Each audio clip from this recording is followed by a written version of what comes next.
देश में आज नूतन आपराधिक आईन कार्यकारी होइथिबारु नूतन आपराधिक आईन कार्यकारिता को नहीं बौद्ध जिला पुलिस कार्यालय परिसर में एक सचेतनता सभा अनुष्ठित हो जाइछि। जिला आरक्षी अधीक्षक राजप्रसाद अध्यक्षतार अनुष्ठित यह सभारे बौद्ध रिजर्व इंस्पेक्टर कुलमणि गिरी समस्त को स्वागत करथिले। डीएसपी संयुक्ता बाला महिला और शिशु निर्यातना महिला शारीरिक शोषण यौन उत्पीड़न एवं नूतन आपराधिक आईन कार्यकारिता सविशेष आलोचना करथिले। डीएसपी आनंद कुमार डुंगुडुंग ए नूतन आईन विषय आलोकपात करथिले।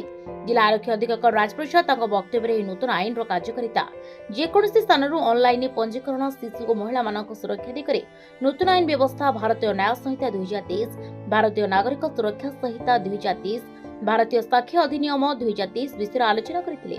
एक कार्यक्रम में जिला पुलिस कार्यालय समस्त अधिकारी कर्मचारी वरिष्ठ नागरिक अवसरप्राप्त पुलिस कर्मचारी मिशन शक्तिर महिला गणमाध्यम प्रतिनिधि उपस्थित थे।